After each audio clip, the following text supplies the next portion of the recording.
Ya, kita bersyukur ketemu lagi, dan ini kuliah ke-14 ya, penutupan untuk kelas ini di semester ini ya, semester genap ya, 2021-2022. Ya, sebagai kuliah penutup nanti saya sampaikan beberapa tambahan materi, kemudian nanti termasuk di dalamnya nanti ada kisi-kisi materi untuk ujian akhir semester ya. Ya, itu.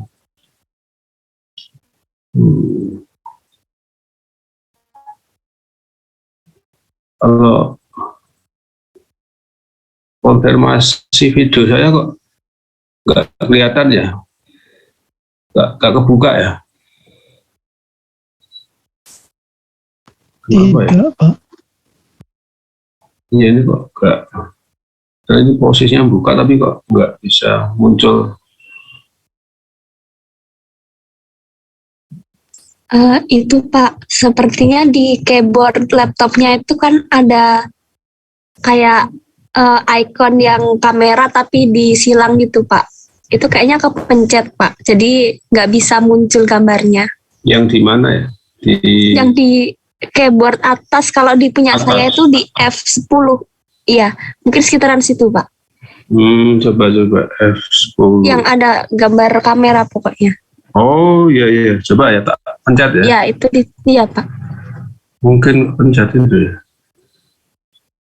Coba.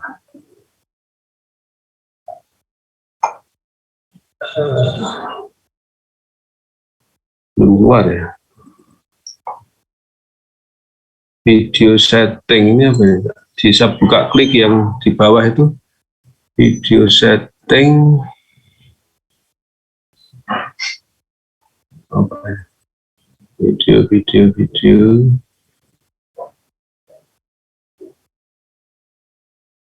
Kamera. Mirror. Apa ini? Ada pilihan original ratio atau HD. Ini yang saya buka klik ke video. Coba ini tak klik centang yang touch up my appearance. Itu kali ya?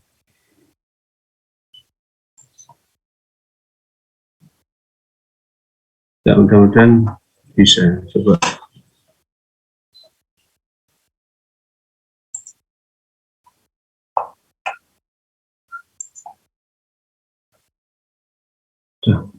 Belum muncul juga. Cuma kelihatan backgroundnya doang. Wajahnya nggak kelihatan ya. Udah saya klik coba. F10 juga. Nggak mau.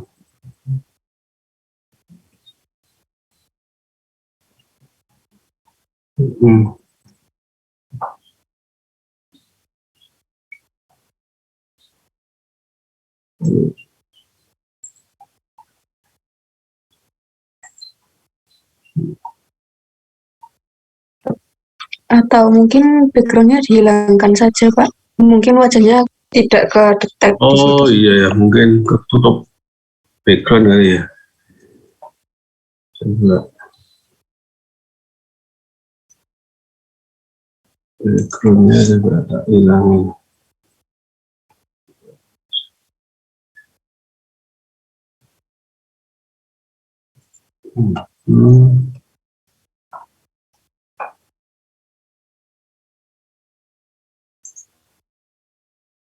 Oh iya. Dinetralkan aja. Udah. Tanpa background aja. Nah, ini udah muncul ya malah. Sudah. Udah muncul malah tanpa background. Baik. Bentar ini lampunya kurang terang nih. Sebentar.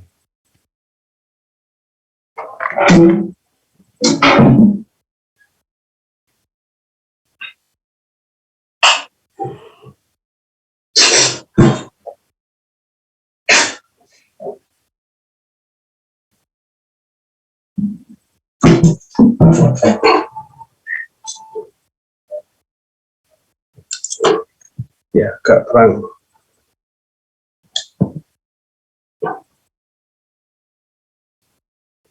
Ya, baik. Pertama saya konfirmasi dulu tentang, itu sudah saya sampaikan di awal, jadi hari ini kuliah penutupan, terus kalian minggu depan itu ada minggu tenang kan?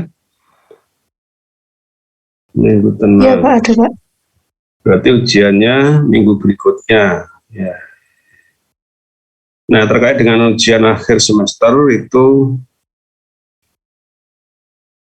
seperti juga yang mata kuliah Pancasila, ini juga nanti ujiannya ada ujian tulis sesuai jadwal dan bentuknya esai, analisis. Yaitu ujiannya urean. Ya.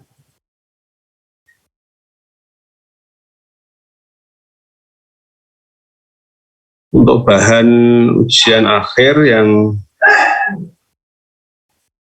berupa buku ajar, e-book ya, itu nanti dipelajari lagi, dan juga untuk bahan PR itu.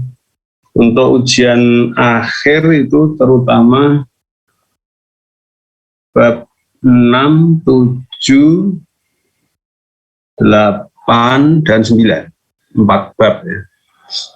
Bab 6 itu tentang persoalan demokrasi di Indonesia ya. Kemudian bab 7 itu tentang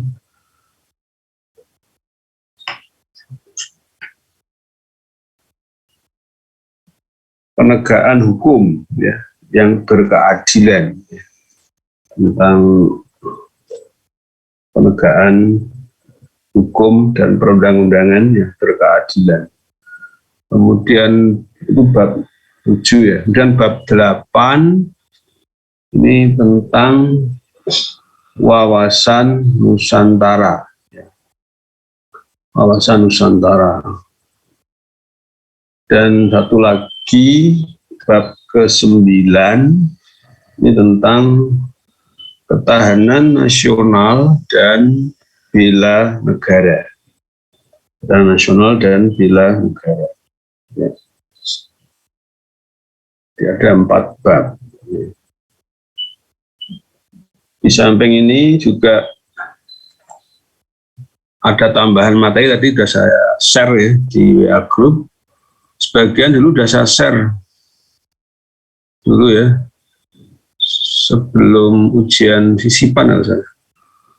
Jadi mengenai demokrasi, terus penegakan hukum ya. Terus tadi sudah saya tambah tentang wawasan Nusantara, kemudian ada ketahanan nasional, terutama teori Astagatra dalam ketahanan nasional, itu sudah saya share ya. Di samping buku e-book, buku ajar e-book ya, juga itu ada tambahan PPT, dan juga ada baiknya silakan kalian bisa memperkaya dengan buku-buku teks yang lain ya. Ya, buku-buku materi, buku teks yang dari berbagai penerbitan, saya kira ada beberapa, silakan aja, tentang ya buku teks pendidikan kewarganegaraan. Dan ada beberapa terbitan untuk memperkaya, silakan. Di samping itu juga ya materi presentasi kelompok itu juga silakan dipelajari ya.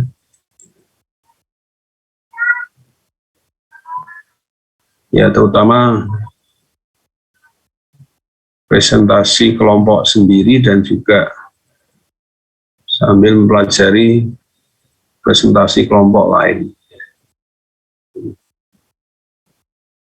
Karena soal UAS itu nanti analisis, uraian, beberapa ada teoritis, tapi juga banyak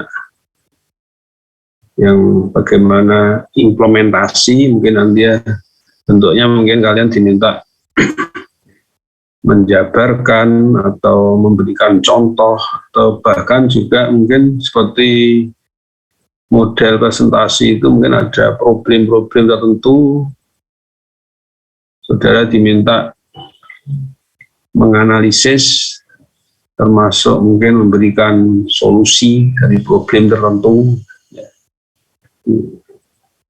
Ada soal-soal seperti dalam pola presentasi kelompok. Ya ini sebagai pengantar awal. Dan pada kesempatan untuk hari ini, nanti akan saya tayangkan secara singkat saja materi-materi yang sudah saya share. Ya. Nanti kalian bisa pelajari lebih lanjut. Ya. Ya. Okay.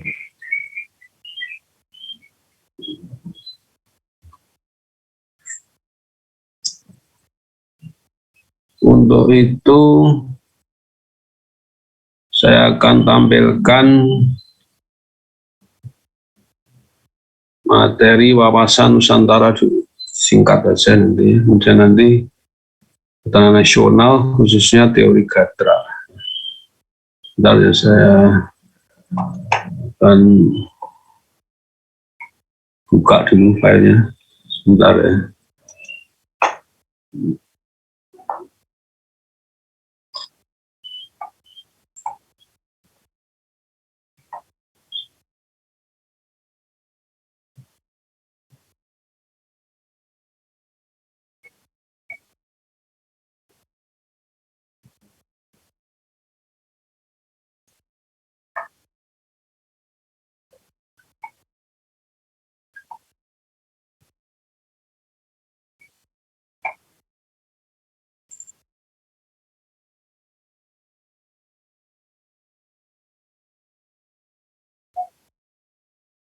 Bentar, bukanya dulu.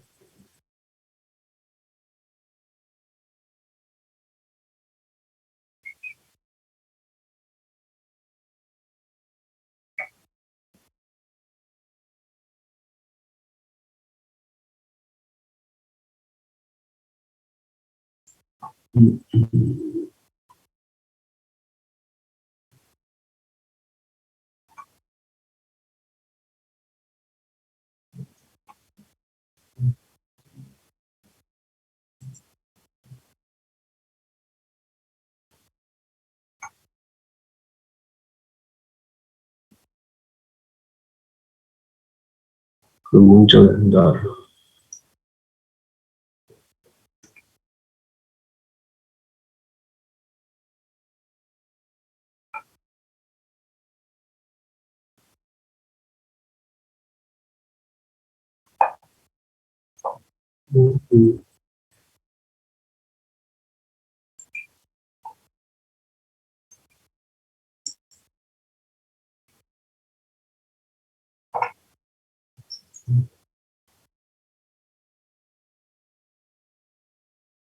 Oh itu ya.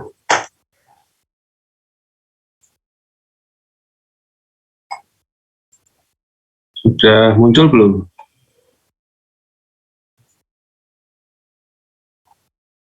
Gambar peta. Sudah, Pak. Sudah ya. Ah, baik, terima kasih. Ya, ini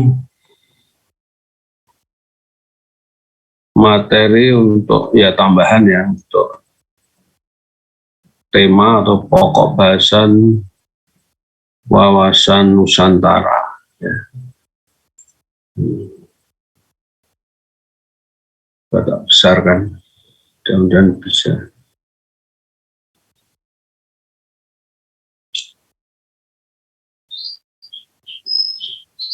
Nah,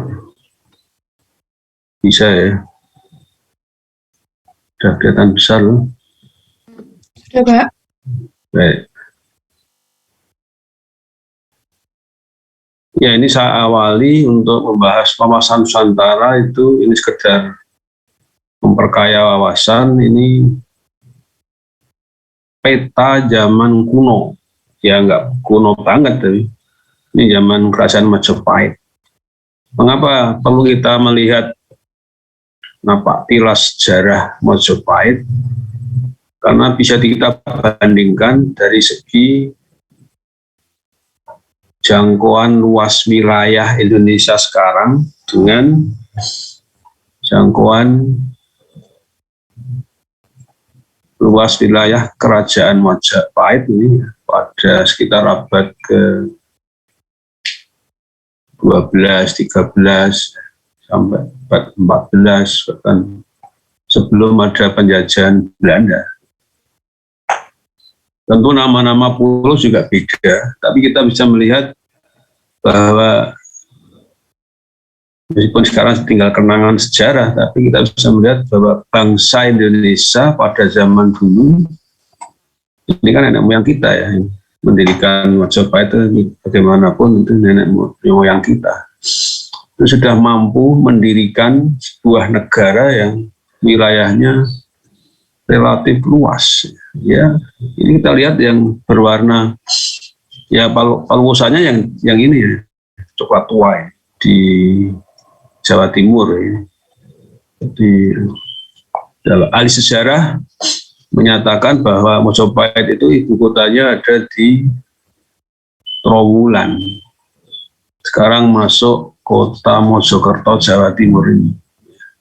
Dan kekuasaan yang paling dekat, yang wilayah inti ya, itu kan ini yang di Pulau Jawa ini, bagian Jawa Timur yang warnanya coklat tua. Tapi ternyata tidak cuma ini, dia punya jangkauan mengelola wilayah yang lebih luas lagi. Ini yang warnanya coklat agak muda, ya, bahkan juga yang lebih muda lagi ya, ini ada keterangan sampai Sumatera. Jadi mulai dari Sumatera, bahkan Malaka, terutama di Kalimantan ini pesisir, bagian wilayah pantai.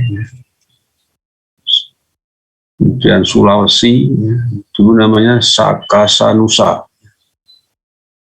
Kemudian sampai Papua, terutama di yang sekarang ini masuk Papua Barat. Sehingga istilah Nusantara, mau nggak mau kita harus membuka sejarah lama, karena istilah Nusantara ini yang sekarang menjadi nama wawasan Nusantara itu diambil dari bahasa Sanskerta yang memang dikenal dipakai pada masa Majapahit. Yang waktu itu, nah ini di bawah ini, Nusantara diartikan sebagai pulau-pulau lain di luar Jawa. Jadi memandang dari istana Majapahit di Jawa. Nah, untuk menyebut pulau-pulau luar Jawa itu disebut dengan Nusantara. Itu dulu. Dan ini yang diklaim sebagai kekuasaan Majapahit.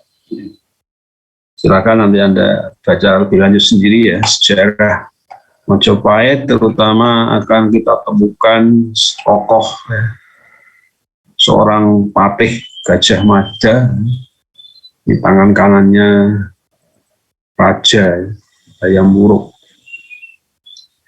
yang kita jadikan sosok pahlawan karena punya semangat untuk menyatukan kepulauan Nusantara itu. Tapi sekarang Nusantara artinya beda. Sekarang Nusantara nanti kita lihat dalam konteks kawasan Nusantara. Kemudian kita bandingkan dengan istilah Indonesia, menjadi nama negara kita. Ini relatif lebih baru belakangan, karena istilah Indonesia baru dicetuskan di akhir abad ke-19. Ini ya. 1800-an sekian. Ya, kemudian dipopulerkan ya sebelum 1900, sampai menjelang 1900. Jadi, istilah Indonesia itu belakang. Tapi kalau Nusantara itu sudah lama.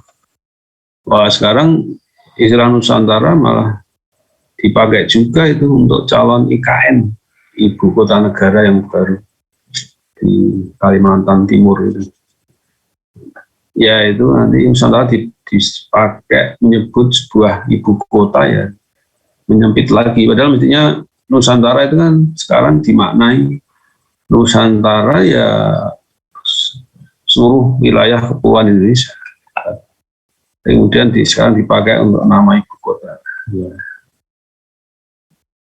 Tentang wilayah negara Indonesia, ini juga data sejarah, tapi ini sudah menjelang merdeka.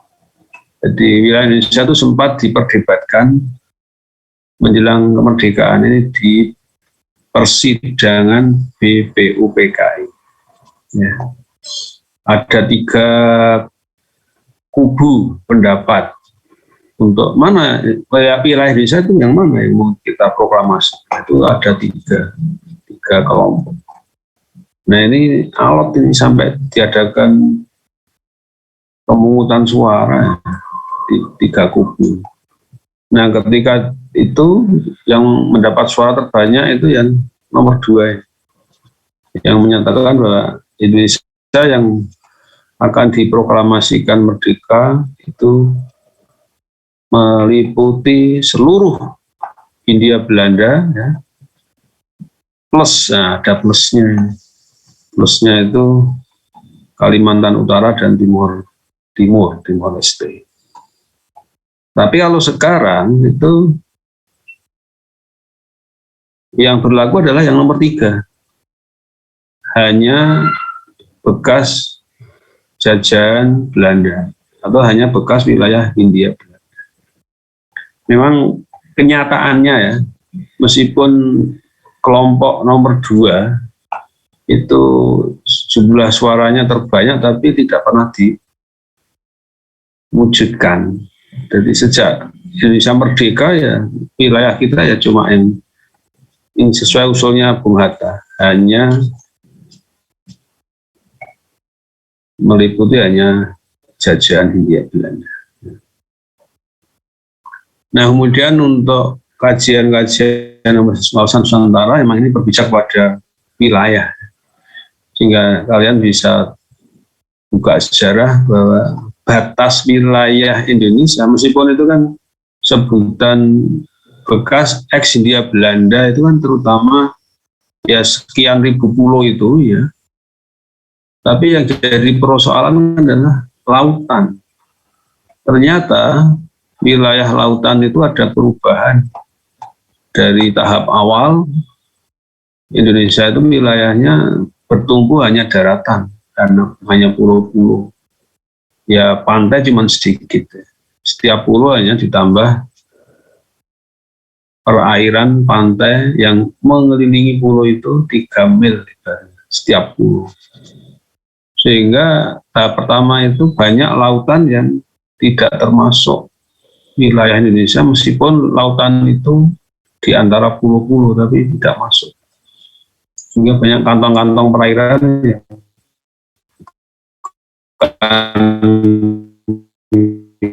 wilayah Indonesia. Nah itu yang kemudian dirombak pada tahap kedua yang 7. Karena deklarasi ini menyatakan bahwa perairan selat yang ada di sela-sela pulau-pulau Nusantara itu menyatu, entah lebar, entah sempit, entah luas, entah sempit, pokoknya itu semua menyatu dengan pulau-pulau. Nah, ini perubahan yang mendasar, dan ini kita bisa mengklaim wilayah itu utuh, dan jadi utuh. Nah seperti ini utuh, sehingga ini kita lihat lautan perairan Laut Jawa ini luas sekali ya, antara Jawa dengan Kalimantan. Ini sebelum deklarasi Juanda kan ini lautan yang di tengah-tengah itu tidak termasuk wilayah Indonesia. Tapi setelah deklarasi Juanda, semua ini perairan yang ada di sela-sela antar pulau itu semuanya menjadi kedaulatan Indonesia. Sehingga batasnya itu ya pagar yang bagian luar ini, batasnya ini. Di dalamnya menyatu. Sini belok sini terus. Bahkan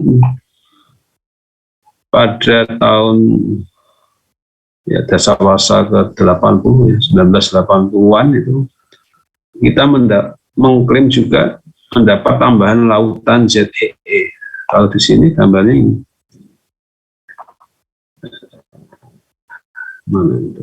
Nah ini. Jadi kalau ini garis ini yang nempel ini batas kedaulatan wilayah teritorial, wilayah negara yang pokok.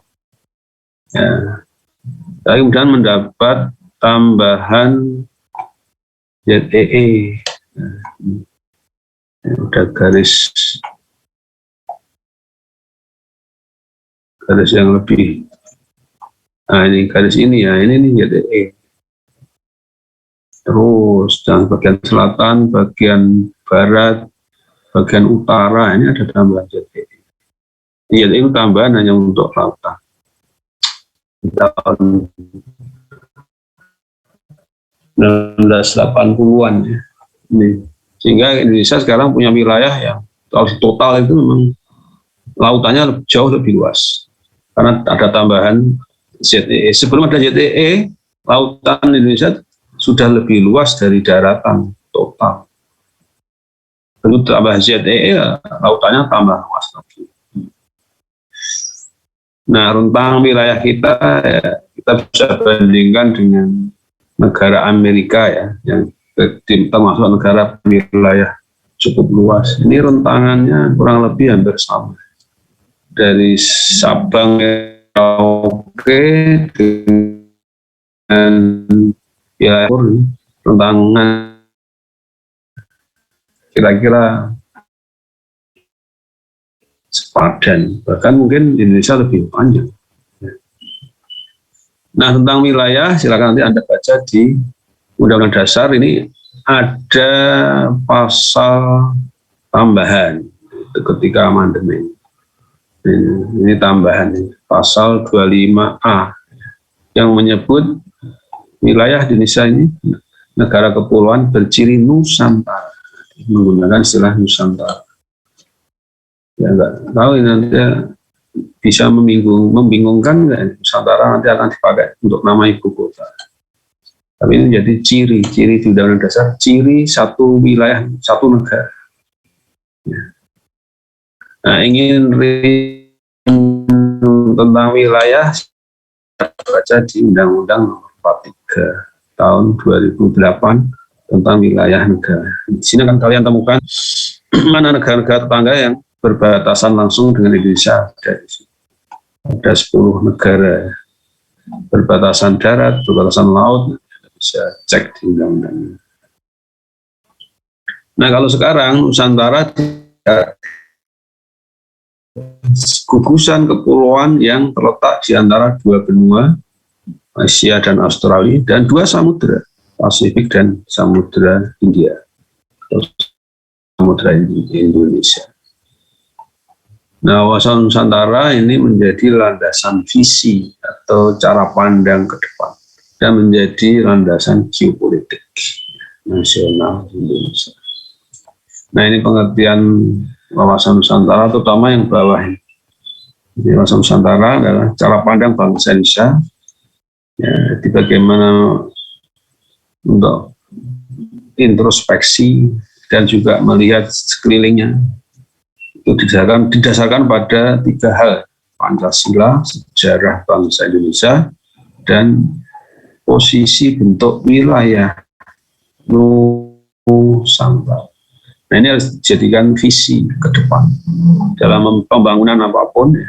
Pembangunan ekonomi, politik, ya, sosial, budaya, teknologi, industri, ya, kita harus menerapkan wawasan Nusantara. Artinya apa? Ya, kita punya wilayah kepulauan, kita harus disesuaikan. Kita punya wilayah lautan yang sangat luas, kita harus dikelola. Nah, perbandingan geopolitik, karena kawasan Nusantara itu kan menjadi geopolitik Indonesia. Silakan nanti kalian bisa bandingkan seperti ini. Jadi, geopolitik itu menjadikan kawasan itu ya Nusantara itu menjadi pijakan untuk pembangunan depan.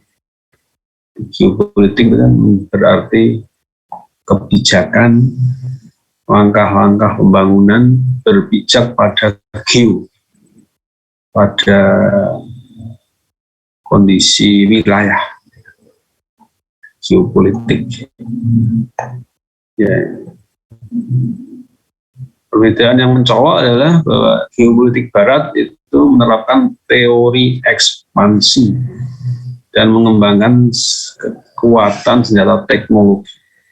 Sedangkan Indonesia itu jelas menolak teori ekspansi, karena teori ekspansi itu sama dengan penjajah. Kita anti penjajah.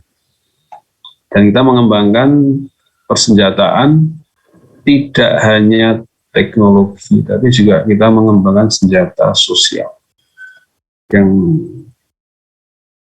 wujudnya adalah SDM, sumber daya manusia. Kita harus bangun.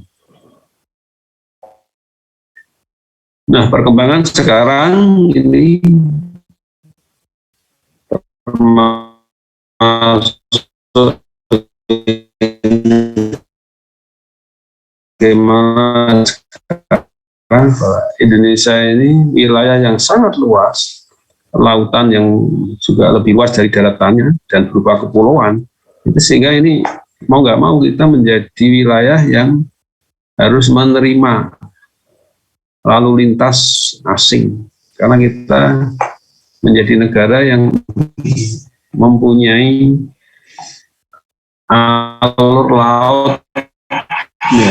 laut kepulauan Indonesia yang itu bisa dilewati lalu lintas perairan kapal internasional. Kalau yang dulu itu cuma Selat Malaka,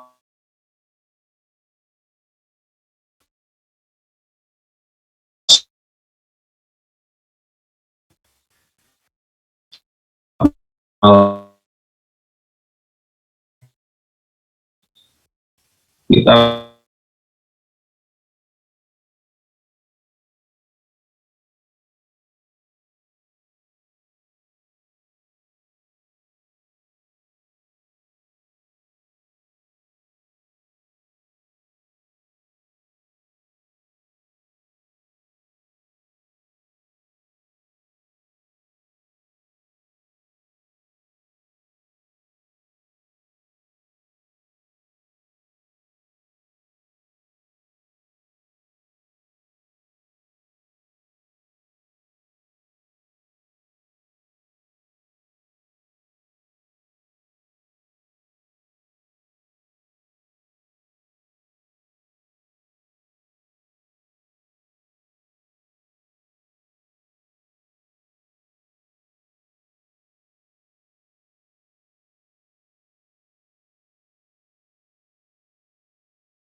nasional menjadi ramai karena Indonesia tadi membuka lalu lintas laut. Ada di samping Selat Malaka juga ada di tiga alur laut pulauan, ya, sehingga kita bisa menjabarkan bahwa Indonesia memang negara yang punya wilayah strategis. Ini materi-materi kawasan Nusantara, kajian tentang wilayah. Kalau disebut strategis itu apa buktinya?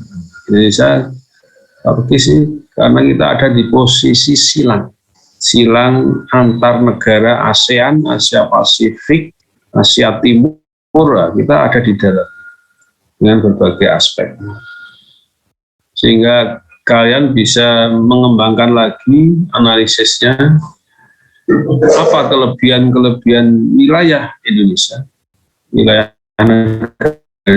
tapi juga kelemahan. Tapi wilayah yang kepulauan itu apa kelebihan?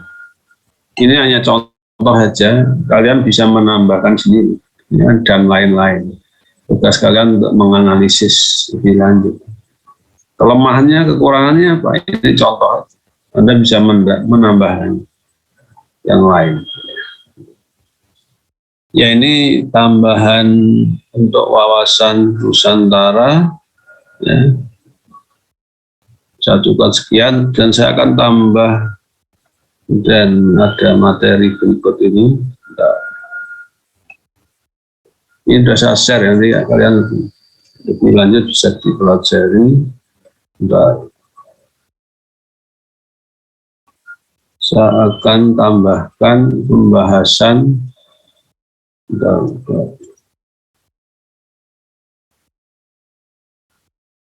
nanti tentang ketahanan nasional, tidak saya share juga ya, terutama teori Astagatra, teori Astagatra.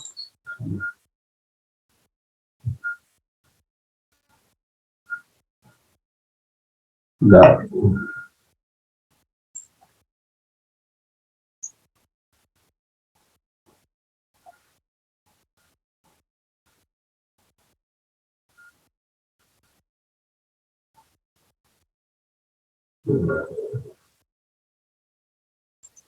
buka file dulu sudah.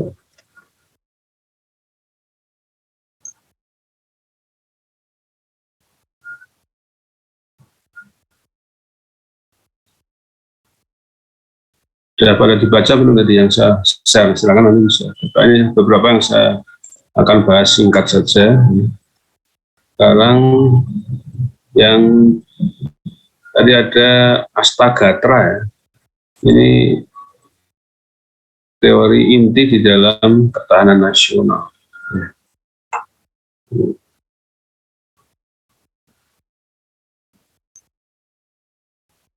Ya.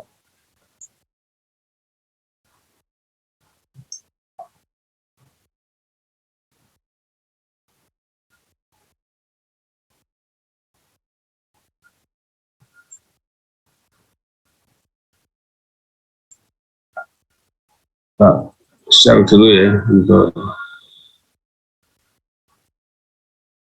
Pak.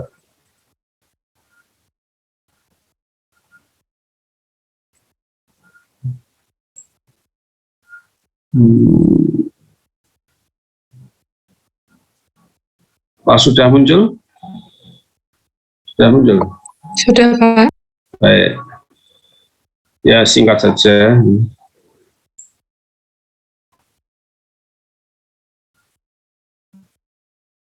Teori Astagatra dalam ketahanan nasional. Ya. Oke.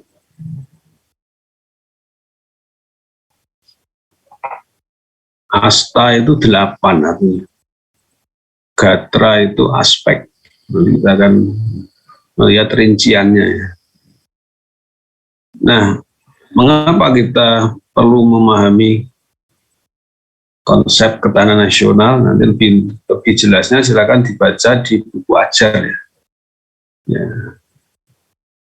Nah, ini kalau saya kaitkan dengan tadi peta zaman Mojopahit, bahwa sebuah negara kapanpun ya, negara yang dulu atau sekarang, itu memerlukan memang bagaimana upaya untuk mempertahankan negara itu pasti.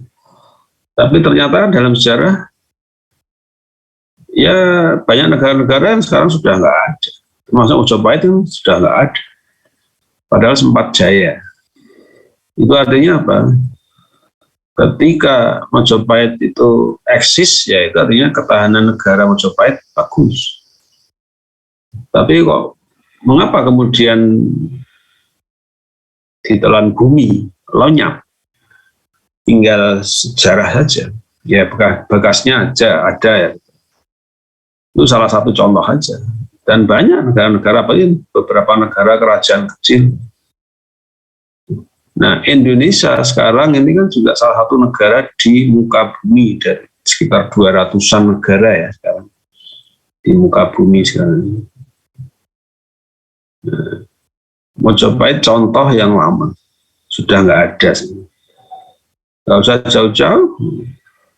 Beberapa negara yang kalian sempat mempelajarinya di sekolahan aja, sekarang beberapa negara sudah lenyap.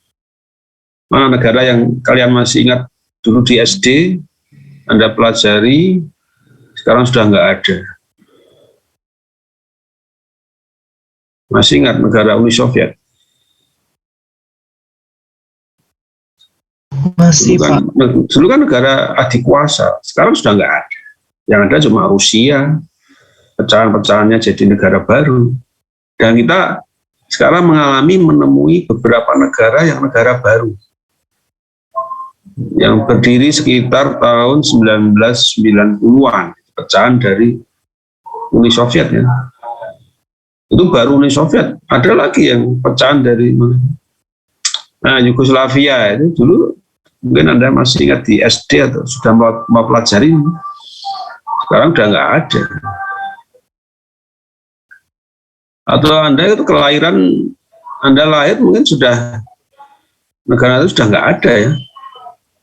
Iya, Anda generasi, kalian kelahiran berapa kalian rata-rata? 2000-an ya?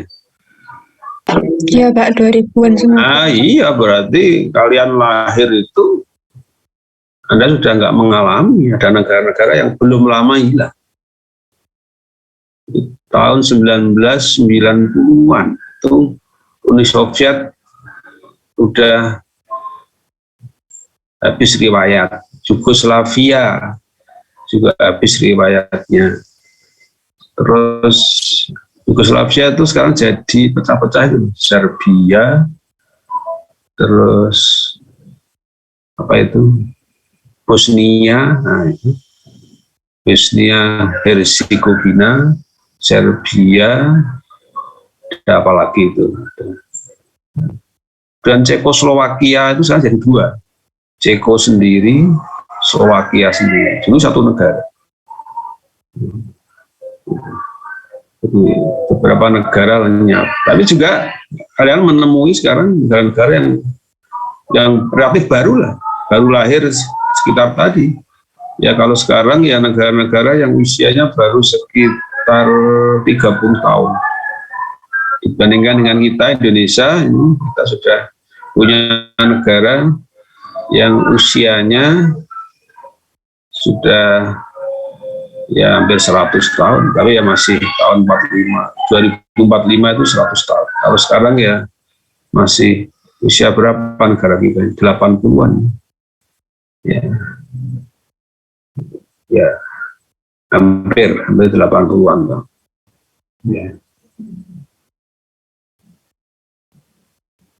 Ya itu contoh apa? Bahwa persoalan internasional adalah persoalan bagaimana mempertahankan intinya.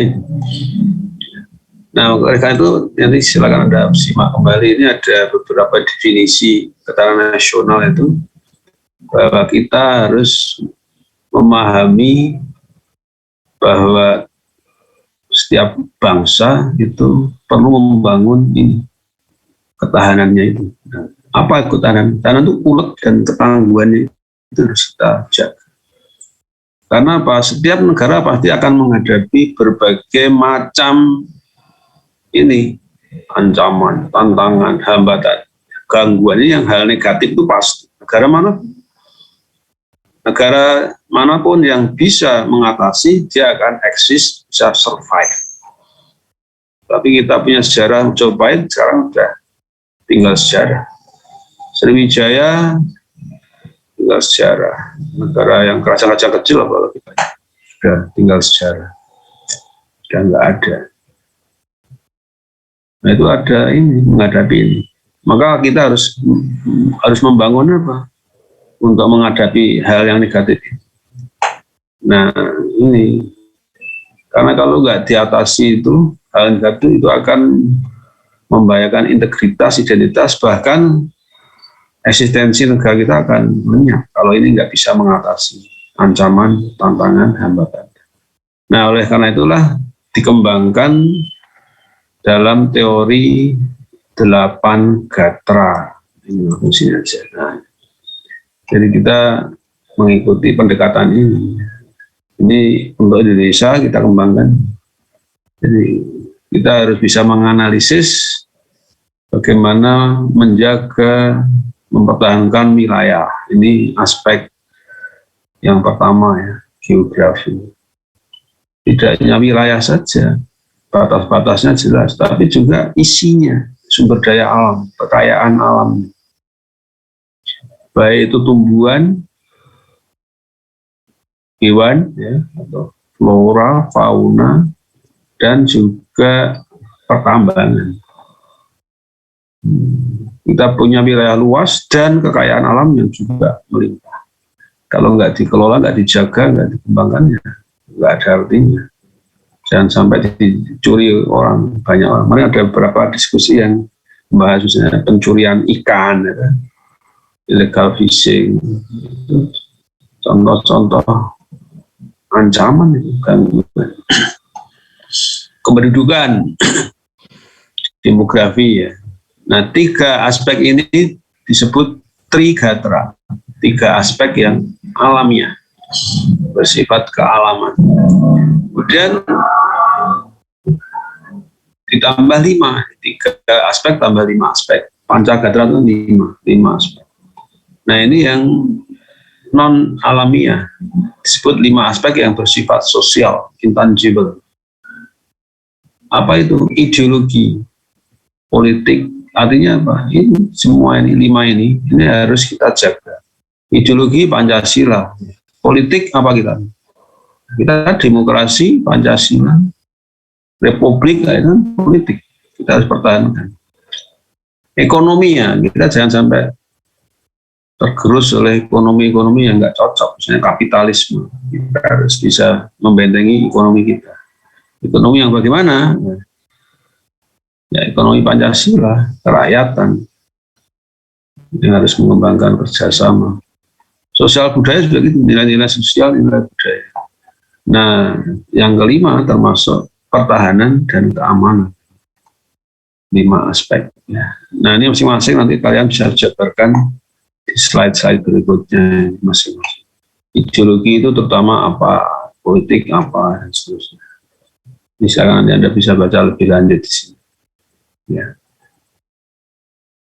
Nah, contoh tadi ya, ancaman, gangguan, hambatan, ini yang jadi target kita ke depan harus siap menghadapi.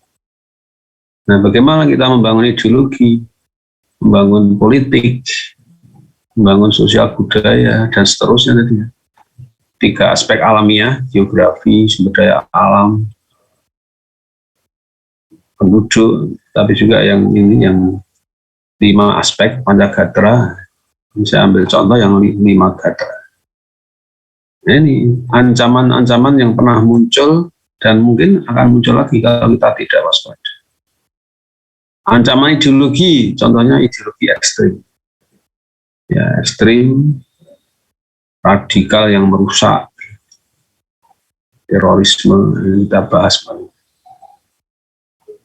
Kemudian politik, nah, jangan sampai kita kena pengaruh liberalisme, kapitalisme, itu ekonomi. Nah, ini ekonomi. Kita harus menghindari pengaruh kapitalisme. Sosial budaya, kita harus menghindari hedonisme. Karena ini dibahas dalam konteks ya, nilai-nilai kalau kuliah Pancasila yang disebut juga. Kita harus menghindari individualisme, menghindari konsumerisme. Ini semua ini ancaman gangguan. Ya. Nah, ini apa? Perilaku negatif media massa, medsos, berita hoax medsos. Nah, ini harus kita waspadai. Kita jangan sampai hanyut larut dalam kesesatan hoax di medsos, dan juga jangan ikut-ikutan menyebar hoax. Juga pertahanan keamanan ini penting, menjaga keutuhan wilayah. Ya, pulau-pulau kita meskipun kecil-kecil, apalagi terpencil harus diawasi. Kekayaan alam di lautan, di darat harus jaga. Memang berat karena wilayah kita luas. Ya, ya ini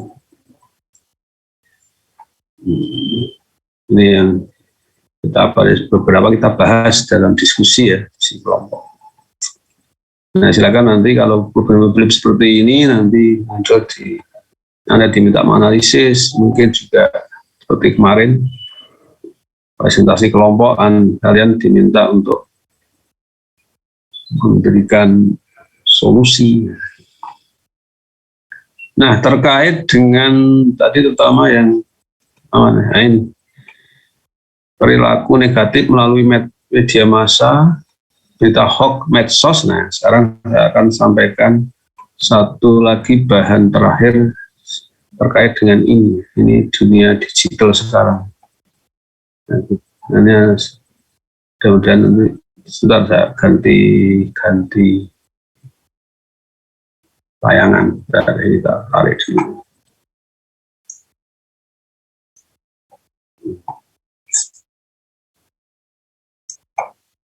Jadi sekali lagi bahan-bahan diskusi kelompok kalian pelajari juga. Nah, sekarang saya akan buka file terakhir, dan terakhir terkait dengan tadi ya, bagaimana ancaman gangguan terutama di dunia medsos dan di alam perkembangan teknologi informasi digital ini yang kita harus waspadai. Bukanya dulu.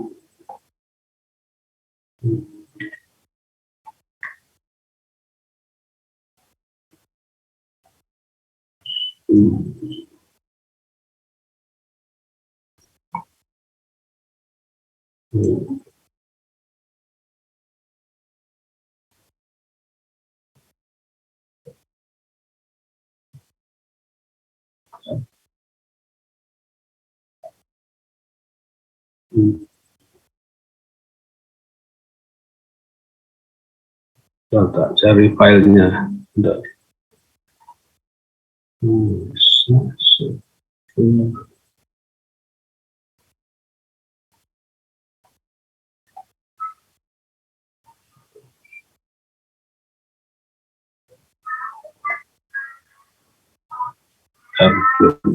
Oke, udah carinya.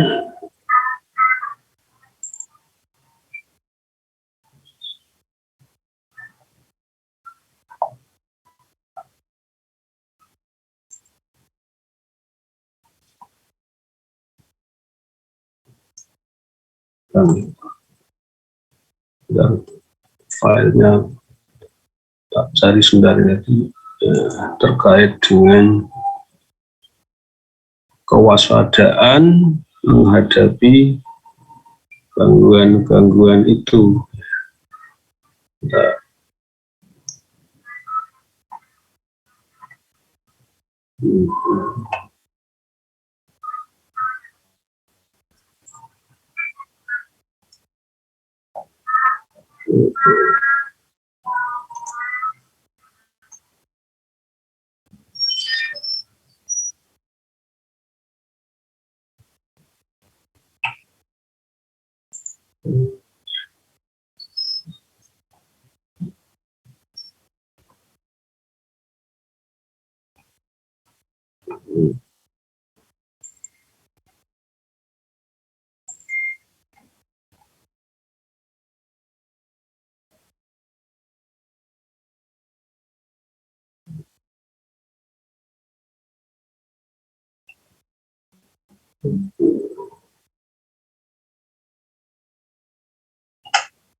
Bentar.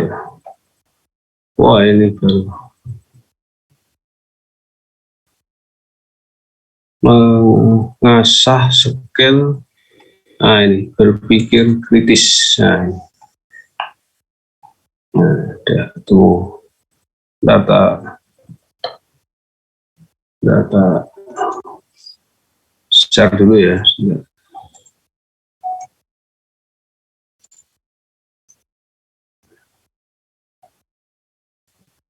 Apakah sudah muncul? Sudah ya. Oke. Ya. Kita besarkan dulu ya. Biar jelas. Slideshow. Memang sudah.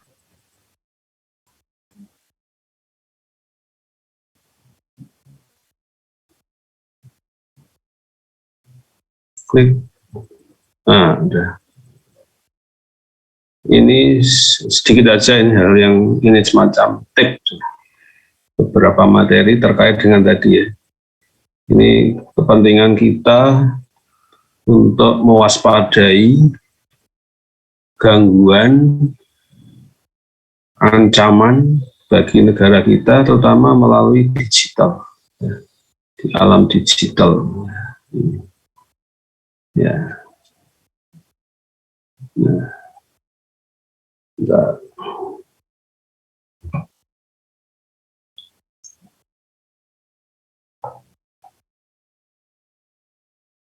Nah, ini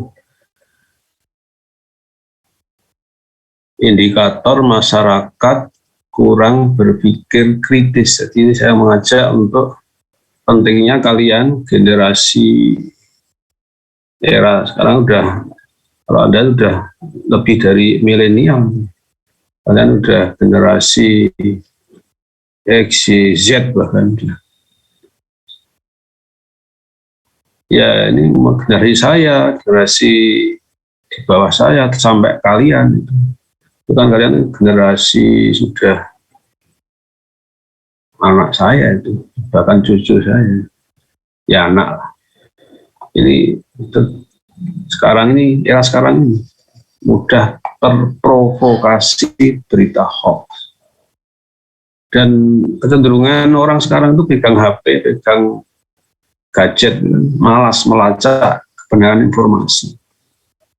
Ya, kerjanya tinggal nge-share sana, nge-share sini, mencari-cari berita yang aneh-aneh, di-share, nggak tahu itu bermanfaat atau malah merusak, kadang-kadang nggak peduli. Nah, ini kadang isinya berbau gosip, nggak peduli, pokoknya dapat info, di-share, seolah kayak merasa jadi petugas humas hubungan masyarakat, padahal itu bisa mengacaukan negara. Masih banyak yang percaya pada mitos. Ini pentingnya kalian juga harus mengasah terus ya. Kalian mahasiswa tentu generasi yang kelompok penduduk yang punya pemikiran kritis kan mahasiswa. Nah itu harus diasah terus. Itu kemampuan soft skill. Apa itu isinya ya? Berpikir logis, sistematik, kreatif. Bagaimana berpikir yang jernih, kalau ada berita apa jangan mudah terkecoh. Tapi juga harus berpikir jernih, ya, rasional. Nah, sebagai gambaran untuk kita berkaca, ada 4 level ya, 4 tingkat. Tentu kita ingin mencapai level berpikir kritis yang level tertinggi. Level yang paling rendah itu orang yang mudah percaya dengan apa yang dikatakan orang lain. Contohnya itu iklan. Jadi apa yang di TV, di HP, iklan pada masuk itu semua dipercaya. Apalagi kalau ada iming-iming pun, ada diskon, ada apa, wah, nggak pikir itu uang itu ada yang untuk kebutuhan yang lebih penting, lupa dibelanjakan untuk hal yang nggak penting, gara-gara apa? Mudah percaya. Ini level yang paling rendah. Nah, kita jangan jadi orang yang mudah percaya. Contohnya itu percaya pada iklan. Nah, ini level yang sudah mulai naik dikit, level 2. Jadi setiap menghadapi ada satu info, bahkan ada problem itu, langsung mengajukan pertanyaan. Nah, paling enggak muncul 2 alternatif minimal. Jadi jangan hanya seperti kacamata kuda ya, cuma ditutup hanya melihatnya depan aja. Kita harus selalu munculkan pilihan-pilihan. Jadi orang yang memunculkan pilihan-pilihan itu sudah level 2. Tidak hanya cuma satu jenis pilihan, cuma satu, itu bukan pilihan. Nah, semakin banyak pilihan semakin bagus, semakin kritis. Oleh karena itu ini level 3 ini semakin mengembangkan banyak alternatif. Cara pandang juga lebih kaya. Ya, ada misalnya ini ilustrasi aja. Ini ada lukisan ini. Ini pertanyaannya, ini contoh saja. Ini lukisan balok. Kalau menurut kalian ini ada berapa buah balok? Nah, ini 2 orang ini berdebat. Yang satu menyatakan ada 4 balok, tapi yang sini menyatakan cuma 3. Sesuai apa? Sesuai sisi pandang. Kalau dipandang dari orang yang sebelah, kalau kalian melihat di sebelah kiri kita ya, yang baca. Memang kelihatan 4 ini, kotaknya ada 4. 1, 2, 3, 4. Tapi dari sisi yang lain, dia melihat cuma 3. 1, 2, 3. Ini yang untuk ilustrasi. Artinya apa? Kita juga jangan merasa punya pandangan sendiri itu benar. Yang lain salah. Belum tentu. Karena apa? Sesuatu objek itu bisa memunculkan multi tafsir sesuai dengan sisi mana. Nah, yang paling tinggi ya ini bisa dianalisis. Nah, ini kalau sudah tingkat analisis, kalian artinya pada tingkat ini ada sesuatu apa tuh harus dianalisis. Nah, itulah tadi teori ketahanan nasional itu memberikan model bahwa sesuatu itu harus dianalisis dari banyak aspek. Tadi ada 8 aspek. Setelah ada terapkan itu analisis level 4. Ada problem itu bisa dilihat. Misalnya ada kemarin tanah longsor di daerah mana, memakan korban di daerah mana, pegunungan mana. Itu dianalisis dari, kalau dalam teori tanah nasional dari 8 aspek.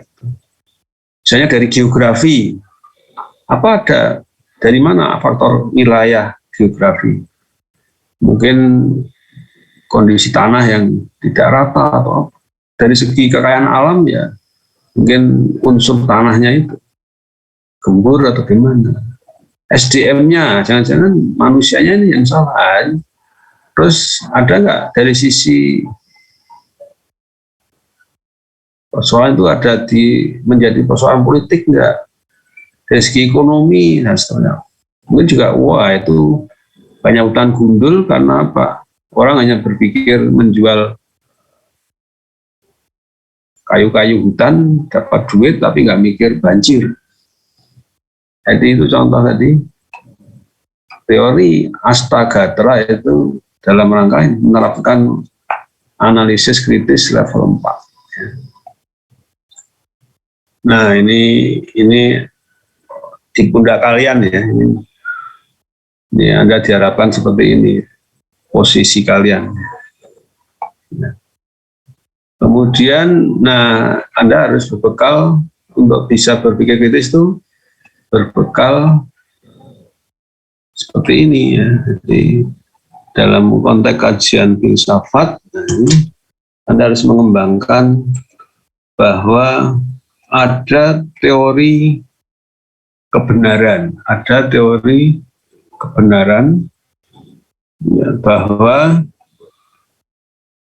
sumber kebenaran itu ternyata ada beberapa macam. Dan orang per orang kadang menggunakan kebenaran yang mana. Sehingga ini perlu pentingnya kalau ada masalah itu kita musyawarahkan. Agar apa? Agar bisa saling memperkaya.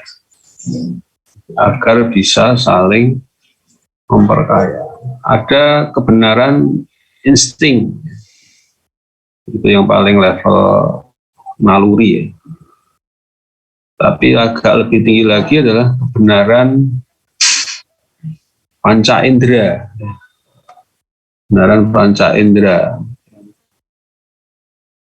Ya. Dan naik lagi ada kebenaran akal dan seterusnya tadi. Ya.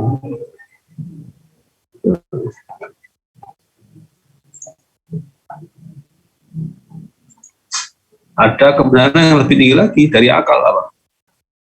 Wahyu atau agama. Kebenaran wahyu atau agama. Ya. Nah itu kalau kita ingin mengembangkan pemikiran yang kritis itu harus begitu. Ya. Kita stop screen dulu ya, sudah jadi hilang. Tak ulang lagi. Kita ulang lagi tadi.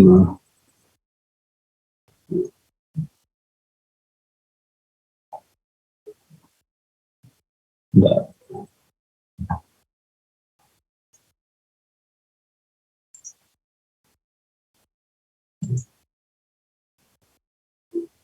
Sedikit lagi.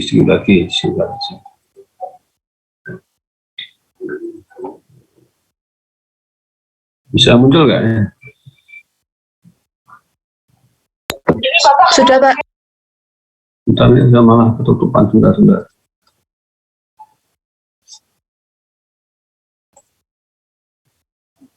Saya malah ketutupan sebentar.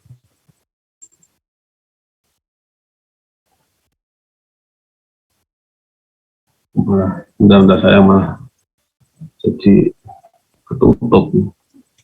Enggak. Tadi sampai di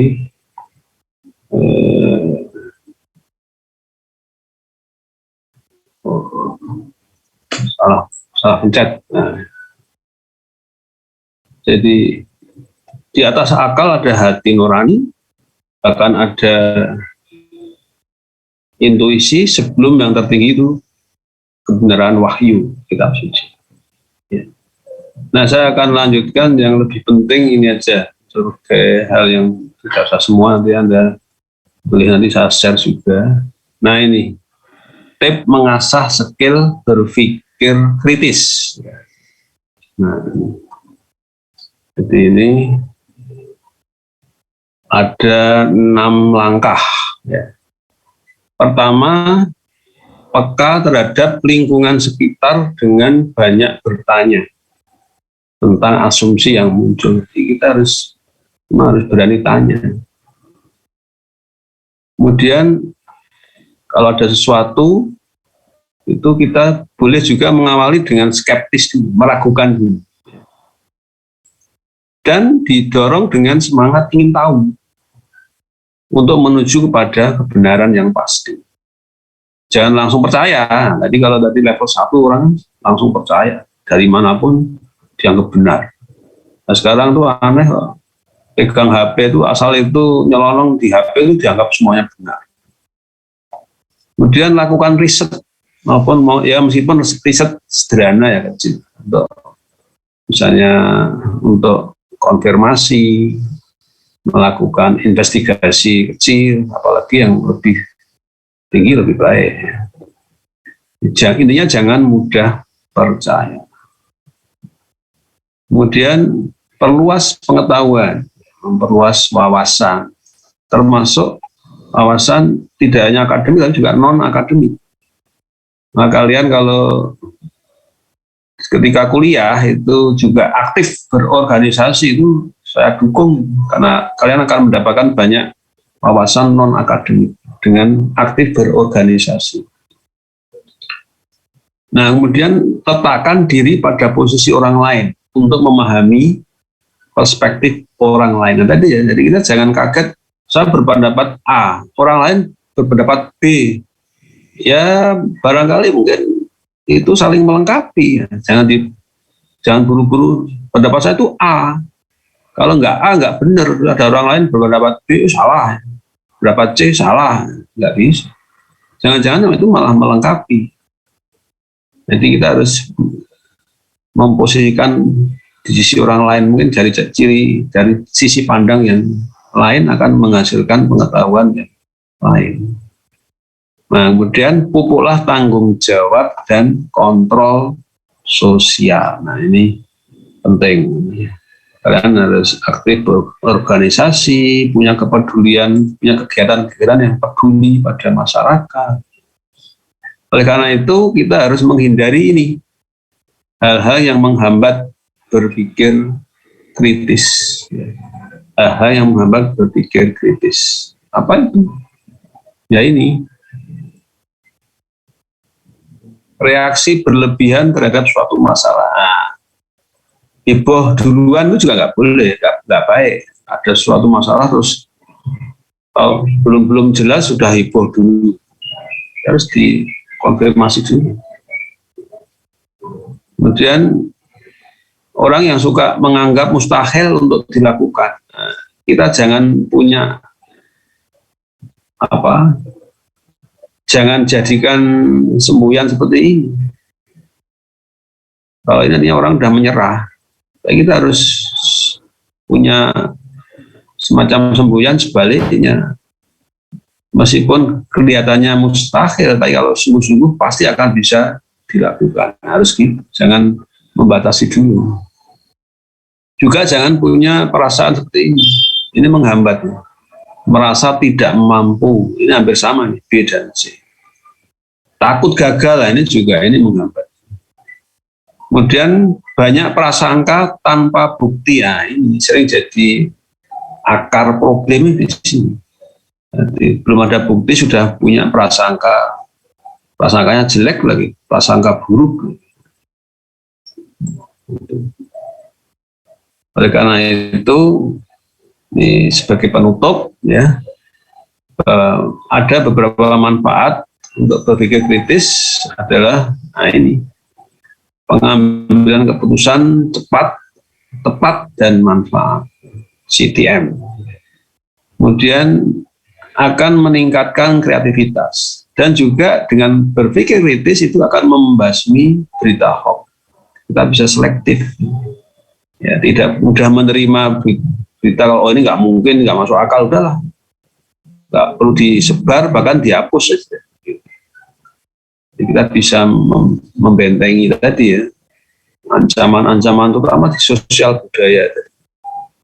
Terhindar dari sesat pikir, terhindar dari penalaran palsu.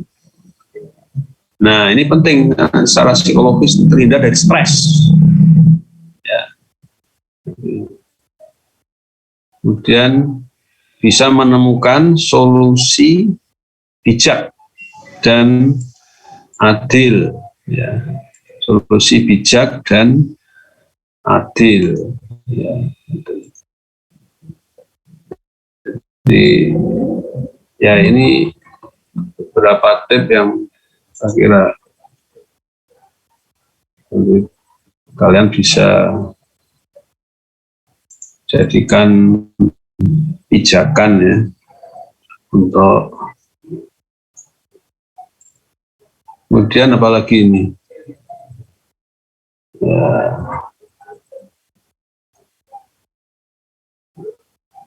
Mudah adaptasi terhadap perubahan sekitar, dan terakhir tidak mudah tertipu. Mungkin Anda punya cerita ya, teman Anda yang ditipu lewat HP, dapat hadiah, ada nggak punya cerita? Ini banyak loh orang ketipu itu, dapat hadiah harus transfer dulu ini. Wah, itu artinya apa? Contoh orang yang tidak punya tidak punya daya kritis, ya. Tidak punya daya kritis.